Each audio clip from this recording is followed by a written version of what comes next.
Orang yang paling tidak bahagia adalah orang yang takut akan perubahan. Mignan Miklaulin. Assalamualaikum warahmatullahi wabarakatuh. Tujuan video kita pada kali ini untuk menyelesaikan ujian akhir semester di mata perkuliahan ekonomi mikro dan makro. Namun sebelum melangkah lebih jauh, ada baiknya kita perkenalan. Perkenalkan, nama saya Sofyan, NIM 21203862202087, Prodi Akuntansi Syariah Fakultas Ekonomi dan Bisnis. Nah, pada kesempatan kali ini, saya akan menjelaskan materi terkait pendapatan nasional, uang, perekonomian tiga sektor, dan inflasi, serta pengangguran.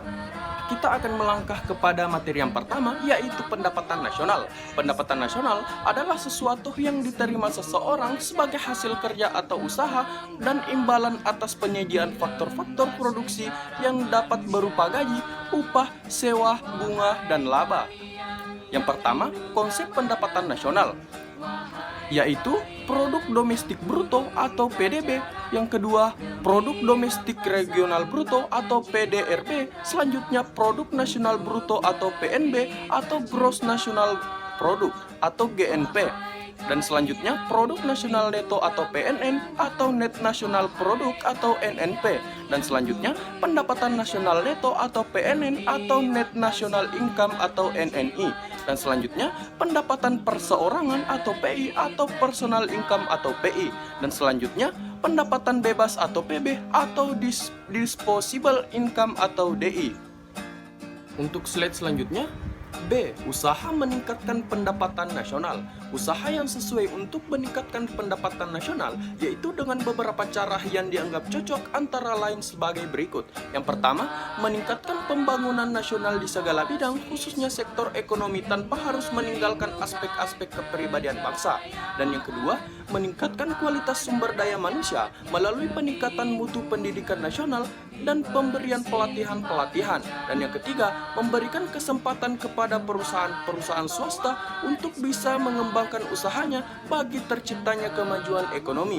Dan yang selanjutnya, membuka dan meningkatkan kesempatan untuk berinvestasi bagi para pemilik modal, baik lewat PMDN maupun lewat PMA. Next, kita akan melangkah kepada materi selanjutnya, yaitu uang. Pengertian uang.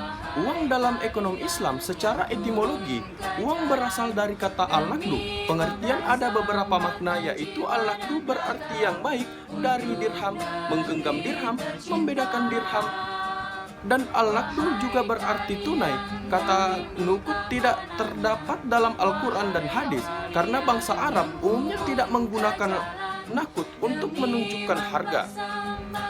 Next, ciri-ciri uang. Adapun ciri-ciri uang, yaitu yang pertama, nilai tidak mengalami perubahan dari waktu ke waktu. Dan yang kedua, mudah dibawa-bawa. Dan yang ketiga, mudah disimpan tanpa mengurangi nilainya. Dan yang selanjutnya, tahan lama. Selanjutnya, jumlah terbatas dan tidak berlebih-lebihan. Dan yang terakhir, bendanya mempunyai mutu yang sama. Next, fungsi uang. Yang pertama, uang sebagai perantara tukar-menukar, uang sebagai ukuran harga, uang sebagai satuan nilai, uang sebagai media transaksi, uang sebagai alat bayar tertunda, uang sebagai alat penyimpan nilai, dan terakhir, uang sebagai media penyimpan nilai. Next, kita melangkah kepada materi selanjutnya, yaitu perekonomian tiga sektor. A. Latar belakang. Terdapat kelemahan pada sistem persaingan sempurna. Pada tahun 1930 terjadi depresi besar, sehingga campur tangan pemerintah dibutuhkan untuk mengatur kegiatan ekonomi agar sistem pasar bebas dapat berjalan secara efisien.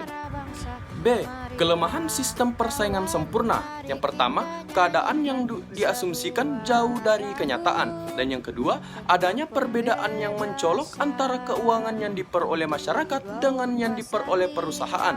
Dan yang ketiga, distribusi pendapatan tidak merata. Dan yang keempat, tingkat penggunaan tenaga kerja yang tidak penuh, terjadi pengangguran besar-besaran. C. Pajak langsung dan pajak tak langsung.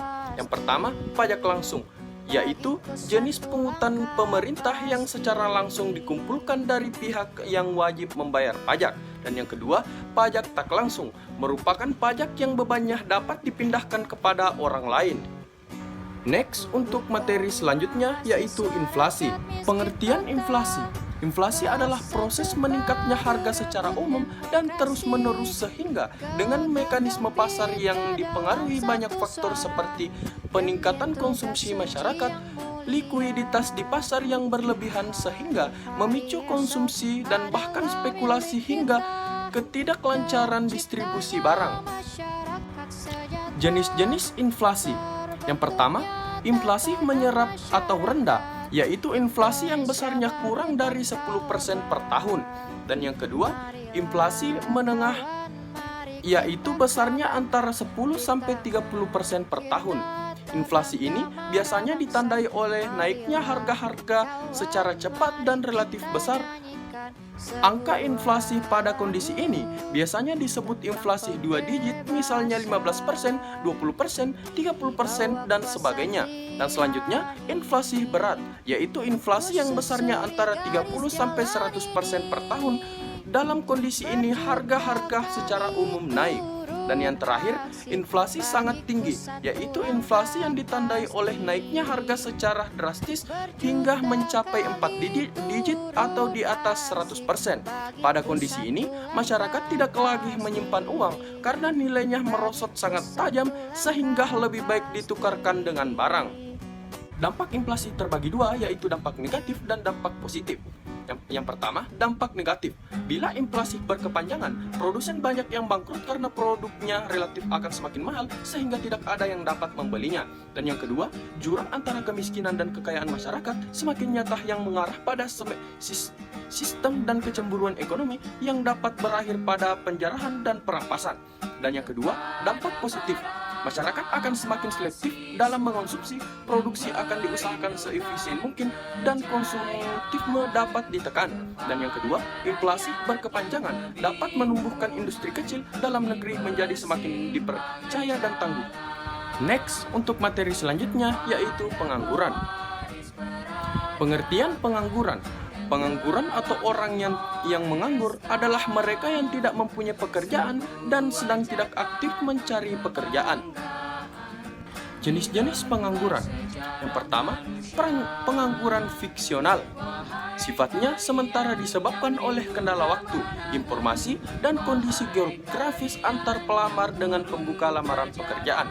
Ini terjadi karena pelamar kerja tidak mampu memenuhi syarat yang dibutuhkan oleh pembuka lamaran kerja. Dan yang kedua, pengangguran konjungtural, yaitu pengangguran yang disebabkan oleh naik turunnya siklus ekonomi. Dan selanjutnya, pengangguran struktural, pengangguran yang disebabkan oleh perubahan struktur ekonomi dan corak ekonomi dalam jangka panjang. Dan yang terakhir, pengangguran musiman, keadaan yang menganggur disebabkan oleh fluktuasi ekonomi jangka pendek yang menyebabkan tenaga kerja untuk menganggur. Adapun akibat dari pengangguran bagi perekonomian Indonesia yaitu penurunan pendapatan kapita, penurunan pendapatan pemerintah yang berasal dari pajak, meningkatnya biaya sosial yang harus dikeluarkan pemerintah. Next, dampak pengangguran bagi masyarakat, yaitu menjadi beban psikologis dan fisikis, dapat menghilangkan keterampilan karena tidak pernah dipakai untuk bekerja, dan menimbulkan ketidakstabilan sosial dan politik seperti meningkatnya tindak kriminalitas. Nah, mungkin hanya itu yang sempat saya jelaskan, lebih dan kurangnya mohon dimaafkan. Sekian dan terima kasih. Wallahul muwaffiq ila aqwamit thoriq. Wassalamualaikum warahmatullahi wabarakatuh.